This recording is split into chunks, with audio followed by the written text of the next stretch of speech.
রথ দেখতে গেলে সর্বদা তোমরা কিন্তু অনেক রকমের মানুষ দেখতে পারবে। এই যেমন ধরো কিছু মানুষ, কিছু পাবলিক থাকে যারা আমার মতো শুধুমাত্র জগন্নাথ দেবের কয়েকটা ফটো, কয়েকটা রিলস বানাতে যায় যাতে সোশ্যাল মিডিয়াতে পোস্ট করতে পারে। তারপর থাকে কিছু সেই জোশিলা মানুষ, যে জোশিলা মানুষগুলি রথ আর রথের দড়ি এইভাবে টেনে হিঁচড়ে নামাবে না, জগন্নাথকে নিয়ে চলে যাবে যেন, এরকম লাগছে।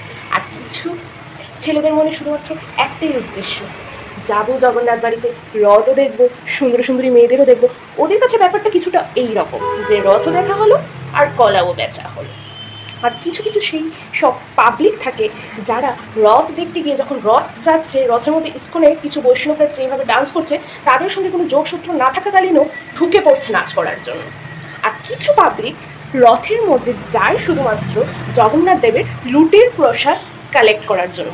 ওদের এই জীবনে কোনো ভ্যারিয়েশন থাকুক আর না থাকুক, লুটের প্রসাদের কিন্তু ভ্যারিয়েশন আছে।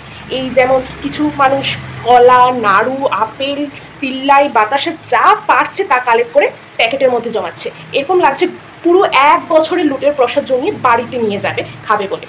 তারপর আছে কিছু মানুষ, বিরাট কোহলির মতো, বিরাট কোহলির মতো ক্যাচ ক্যাচ খেলবে।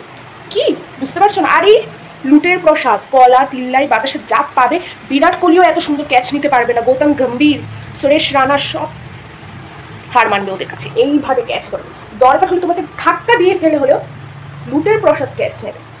ইন্ডিয়ার ক্রিকেট প্লেয়ারও এত ভালো ক্যাচ নিতে পারবে না ওরা যত ভালো ক্যাচ নেয়। তারপরে আছে কিছু পাবলিক, জগন্নাথ পুজোর দিন যত ঝড় বৃষ্টি তুফান বা যাই আসুক না কেন কিচ্ছু মানবে না, বাধা বিপত্তি পেরিয়ে গেলেও জগন্নাথ দেবের কাছে পৌঁছে যাবে। তবে সবশেষে একটা কথাই বলবো, রথ চলে এলো মানে কিন্তু বাঙালিদের 12 মাসে 13 পার্বণ শুরু হয়ে গেল। দুর্গাপূজা একদম নিকটে, মানে বাঙালিদের আবার নতুন করে হই হুল্লোড় মজা কিন্তু শুরু হতে যাচ্ছে। তাই আমি তো ভীষণ গর্বিত বাঙালি হয়ে, বাঙালি ফ্যামিলিতে জন্মগ্রহণ নিয়েছি বলে। যদি পরজন্ম বলেও আরও কিছু থেকে থাকে তাহলে আমি মা দুর্গার কাছে বলবো, মা আমি যেন তোমার চরণে ঠাঁই পাই আর পর 7 জন্মও যেন বাঙালি হয়ে জন্মাতে পারি।